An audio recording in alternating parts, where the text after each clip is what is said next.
DRDO में जो है अप्रेंटिसशिप की 2 भर्ती निकल कर आ चुकी है। जी हाँ दोस्तों, रक्षा अनुसंधान एवं विकास संगठन यानी defence research and development organisation, आप सबको पता है डीआरडीओ जो एक बहुत बड़ा जो है अनुसंधान है जो भारत सरकार के द्वारा रन किया जाता है। इस यहाँ पे आप देख रहे हैं ये सब जो है, आप देख रहे हैं ना, हथियार वगैरह जो है इस तरह के जो है काम आपको होते हैं यहाँ पे। तो यहाँ पे आपको जो है ना काम करने के लिए मौका मिल रहा है, और वो भी जो है यहाँ पे अप्रेंटिसशिप के थ्रू, कोई आपको रिटन एग्जाम नहीं होने वाला है। तो इसमें आप जो है काम कर सकते हैं, और आपको कैसे फॉर्म को भरना है इसके ऊपर हम जो है आज के वीडियो में चर्चा करने वाले हैं। पहले हम आपको नोटिफिकेशन दिखाते हैं। देखिए आपको नोटिफिकेशन कहाँ से डाउनलोड करना है, देखिए drdo.gov.in, आप ये ना गूगल में लिखेंगे ना, एक वेबसाइट खोलेगा और यहाँ पे आपको एक कैरियर्स का ऑप्शन मिलेगा। आप इस पे क्लिक करेंगे, होम डीआरडीओ ऑर्गेनाइजेशन, बहुत सारा ऑप्शन मिलेगा। तो यहाँ कैरियर्स का भी ऑप्शन मिलेगा। आप जैसे इस पे क्लिक करेंगे तो यहाँ पे आप देखेंगे तो जो भी रिक्रूटमेंट है वो आपको यहाँ पे दिखेगा। अब देखिए यहाँ पे आपको engagement of graduate technician and trade apprenticeship की भर्ती, मतलब तीनों कैटेगरी के लोग फॉर्म भर सकते हैं। ग्रेजुएशन जो बीटेक किया हुआ है, इसके अलावा जो डिप्लोमा किया हुआ है, इसके अलावा जो आईटीआई किया हुआ है, तो 3 कैटेगरी के लोग यहाँ फॉर्म भरेंगे। और इसका देख सकते हैं 21 फरवरी की डेट में नोटिफिकेशन आया हुआ है। यहाँ पे आपको एडवर्टाइजमेंट और एप्लीकेशन फॉर्म दोनों दिया हुआ है, ऑफलाइन फॉर्म है। इसके बाद से दूसरा जो वैकेंसी निकल कर आ रहा है वो देखेंगे, वो दिल्ली में निकल के आ रहा है। आपका पोस्टिंग दिल्ली में होगा। Application for engagement of apprenticeship under apprenticeship act year DESI DOC Delhi, मतलब ये भी एक वहाँ का इनका ऑफिस है, वहाँ पे आपको ये डिप्लॉयमेंट होगा। और इसका देख सकते हैं advertisement number and application form, इसका लास्ट डेट यहाँ लिखा हुआ है कि 6 मार्च 2024 तक फॉर्म को भरेंगे। और इसका जो लास्ट डेट है फ्रेंड्स आप देखेंगे वो है 7 मार्च 2024 तक आप फॉर्म को अप्लाई करने वाले हैं। तो हम एक एक करके पहले समझते हैं। एक जो भर्ती निकल कर रही है हैदराबाद, एक दिल्ली के, तो इनके ऑफिसेज है, वो उसके अकॉर्डिंग यहाँ पे इन्होंने जॉब को निकाला हुआ है। तो पहले हम समझ लेते हैं आईटीआई और डिप्लोमा होल्डर्स के लिए क्या यहाँ पे है। तो देखिए फ्रेंड्स, ये जो वैकेंसी निकल के आ रही है हैदराबाद, आपको जो ट्रेनिंग होगी हैदराबाद होगी, यानी अप्रेंटिसशिप का एक ट्रेनिंग होता है। तो यहाँ पे आप देखेंगे इनका जो एडवांस सिस्टम लेबोरेटरी है ASL हैदराबाद, वहाँ की ये वैकेंसी निकाली गई है। Laboratory at doctor APJ Abdul Kalam missiles complex of defence research and development organisation, यहाँ पे आपको जो है काम करना होगा। और इसमें बोला गया कि जो भी इंडियन कैंडिडेट्स हैं वो फॉर्म को अप्लाई करेंगे। 1 ईयर के लिए जो है इंगेजमेंट होने वाला है। और यहाँ पे जो सिलेक्शन होने वाला है मेरिट या रिटन टेस्ट या इंटरव्यू, तीनों में से कोई एक हो सकता है, लेकिन मेरे हिसाब से इसमें मेरिट के बेस पे सिलेक्शन ये लोग करेंगे। क्योंकि अप्रेंटिसशिप में आपने देखा होगा बहुत से ऐसे जॉब आते हैं जो बिल्कुल जो है रिटन एग्जाम नहीं होते। इंडियन ऑयल निकालता है तो वो रिटन एग्जाम करता है, बाकी मैंने नहीं देखा है, सबका सब जो है मेरिट के बेस पे ही सिलेक्शन करते हैं। हो सकता है अगर ज्यादा फॉर्म गिरे तो रिटन एग्जाम के बेस पे सिलेक्शन हो सकता है, कम गिरे तो मेरिट के बेस पे सिलेक्शन हो सकता है।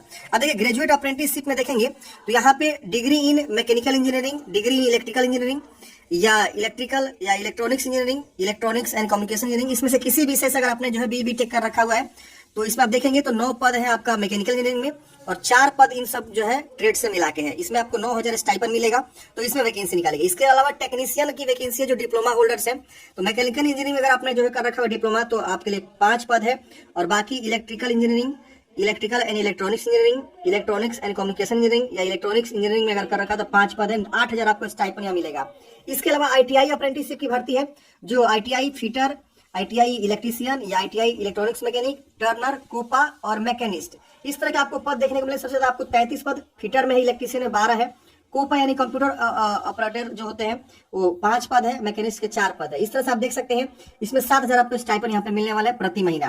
देखिए सैलरी यहाँ पे कम होती है, एक तरह से आप बहुत ज्यादा सीखते हैं यहाँ पे। अप्रेंटिसशिप का मतलब क्या होता है, आपको ट्रेनिंग मिलता है, और डीआरडीओ की ऑर्गेनाइजेशन में आपको काम करने का मौका मिल रहा है। तो बहुत बड़ा संगठन है फ्रेंड्स, आप जो है इस ऑर्गेनाइजेशन में काम करने के लिए जा रहे हैं। आप सोचिए कितना गर्व की बात है। तो ये सारी चीजें होती है, और जब आप यहाँ से 1 साल बाद ट्रेनिंग लेकर निकलेंगे तो आपको सर्टिफिकेट भी मिलता है। वो सर्टिफिकेट आप कहीं दिखाते हैं तो उससे आपको ज्यादा प्रीफरेंस मिलता है।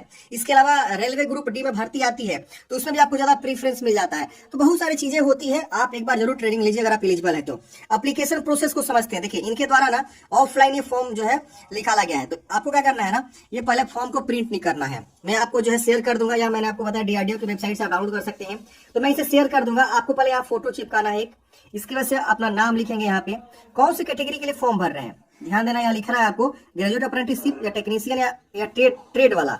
तो आपको यहाँ पे बता देना किस कैटेगरी में फॉर्म भर रहे हैं। डिसिप्लिन मतलब कौन से ट्रेड से फॉर्म भर रहे हैं। जैसे यहाँ पे देख रहे हैं ना बहुत सारे ट्रेड है, जैसे फिटर, इलेक्ट्रीशियन, अगर इसमें से भर रहे हैं तो इसमें से जो कौन सा ट्रेड है आपका, तो ये आपको बता देना कि कौन से ट्रेड से आप फॉर्म भर रहे हैं। इसके बाद से NATS रजिस्ट्रेशन या एनरोलमेंट नंबर। देखिए अगर कोई BTech एंड डिप्लोमा पे फॉर्म भर रहा है तो उनको NATS पे जाके, NATS एक वेबसाइट होती है भारत सरकार की, आप गूगल में जाएंगे सर्च करेंगे NATS ना, तो आपको एक वेबसाइट मिलेगा, उस वेबसाइट पे जाके आपको पंजीकरण कर लेना है कैंडिडेट्स वाला कॉर्नर पे जाके, और उस पर रजिस्ट्रेशन नंबर आपको मिलता है, उसको यहाँ लिख देना है।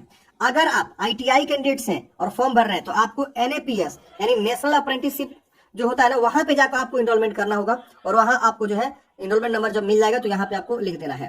तो ये सबके लिए मैंडेटरी होता है। अब यहाँ आधार नंबर आपको लिखना है, father's name, mother's name, gender, nationality, date of birth, आपका कैटेगरी क्या है, mobile number, email address, present address, permanent address, ये सब आप भर लीजिएगा। फिर यहाँ पे आपको जो है 10वीं क्लास की जानकारी भरनी है, board, discipline, passing year, first से सेकंड है, मैक्सिमम मिनिमम कितना मार्क्स है, परसेंटेज क्या है।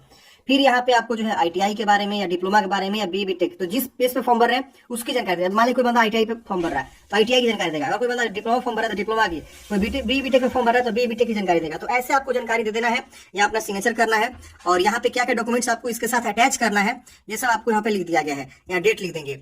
अब इसको क्या करना है, आपको भेजना है लिफाफे में। अब लिफाफे के ऊपर सबसे पहले आपको लिखना है application for apprenticeship training at ASL, ये आपको जरूर मेंशन करना है। सुपर स्क्राइब यहाँ लिखा हुआ इन्वेलप के ऊपर, इनक्लोज्ड इन्वेलप, और उसके बाद से आपको इस एड्रेस से भेज देना है। देखिए रजिस्टर्ड पोस्ट या स्पीड पोस्ट, इसी से आपको भेजना है, कुरियर नहीं करना है, ये आपका प्रॉपर एड्रेस है। तो इस एड्रेस पे क्या करेंगे, आप जो है एप्लीकेशन फॉर्म को भेजेंगे, इसका लास्ट डेट जो है 15 दिन है, इनमें मैंने आपको डेट भी बताया, तो आप जल्दी से फॉर्म को भर लीजिए। यहाँ पे बहुत सारी इन्फॉर्मेशन दिया हुआ है, जो भी कैंडिडेट फ्रेश पास आउट है वही लोग फॉर्म भरेंगे, जैसे कि 2021, 22 और 23 के कैंडिडेट्स यहाँ पे फॉर्म को भर पाएंगे। अब यहाँ पे जिनके पास जॉब एक्सपीरियंस है वो यहाँ पे फॉर्म को नहीं भरेगा, वो एलिजिबल ही नहीं है। और भी बहुत सारा ऑप्शन यहाँ पे आपको देखने को मिलेगा, आप एक बार जरूर जो है चेक कर लेंगे। यहाँ लिखा हुआ है the offer of apprenticeship training does not confirm any right of employment in DRDO, मतलब ये एक ट्रेनिंग होता है, कोई आप जो है कंफर्मेशन नहीं है कि आपको यहाँ पे जॉब ही मिलेगा, एक ट्रेनिंग होता है। तो सैलरी आपको थोड़ा कम मिलती है, लेकिन आपको सीखने का बहुत ज्यादा मिल जाता है, और इतनी बड़ी संस्था में आपको काम करने का मौका मिल रहा है। तो ये आप समझ गए। अब अगली वैकेंसी हम बात करते हैं फ्रेंड्स, दिल्ली से निकल के आ रही है, ये भी ऑफलाइन फॉर्म है, लेकिन इसमें जो पद है वो अलग है। लाइब्रेरी एंड इंफॉर्मेशन साइंस के 25 पद है, और कंप्यूटर साइंस के 5 पद है। अब देखिए डिप्लोमा इन कंप्यूटर साइंस किए हैं तो आप फॉर्म भरेंगे, और यहाँ पे लाइब्रेरी इंफॉर्मेशन साइंस में आप देखेंगे graduation plus degree in library and information science 1 year का जो होता है वो आपने कर रखा हुआ है, तो आप इसके लिए फॉर्म भरेंगे। या आपने 12वीं के साथ साथ डिप्लोमा इन लाइब्रेरी साइंस कर रखा हुआ है 3 इयर्स वाला, तो आप यहाँ पे फॉर्म को भरेंगे। इसमें आपको 8,000 स्टाइपन, इसमें 8,000, और इसमें आपको 9,000 स्टाइपन आपको देखने को मिलेगा।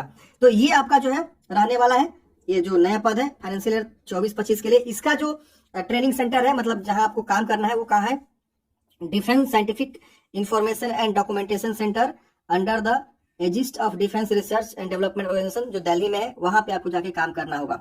ये 1 ईयर का आपको जो है रहने वाला है। अब देखिए इसका जो फॉर्म भेजने का एड्रेस है वो क्या है, ये एड्रेस है। इसके अंदर इसका जो है आवेदन आप डाउनलोड करेंगे, जैसे आप नीचे आएंगे तो देखिए इसका आवेदन फॉर्म ये है, इसका अलग थोड़ा है एप्लीकेशन फॉर्मेट, तो इसको आप डाउनलोड करेंगे। मैंने आपको बताया है कि इस वेबसाइट से डाउनलोड करना है कुछ देर पहले।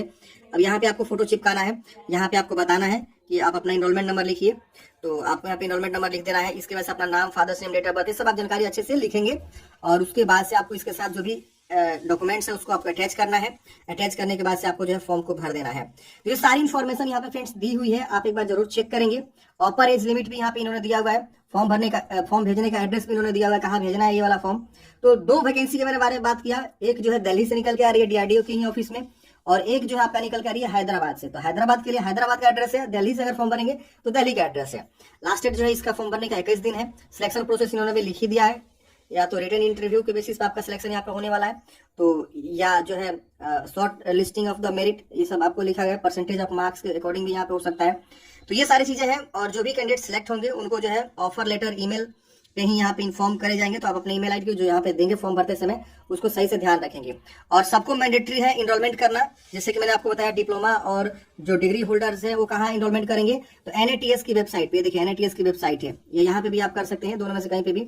और जो अप्रेंटिसशिप ITI पे पढ़ रहे हैं, ITI उनको जो है कहाँ करना रजिस्ट्रेशन, तो NATS जो नेशनल एक्ट अप्रेंटिसशिप NAPS जो वेबसाइट है वहां पे आपको रजिस्टर करना है। तो ये सारी इन्फॉर्मेशन आप एक बार पढ़ेंगे अपने स्तर से, और पढ़ने के बाद से आप जो फॉर्म को अप्लाई करेंगे, जो भी प्रोसेस यहाँ पे आपको दे दिया गया है।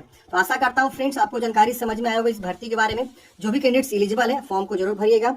अगर आपको वीडियो पसंद आए तो प्लीज लाइक करिएगा, अपने दोस्तों में जरूर शेयर करिएगा।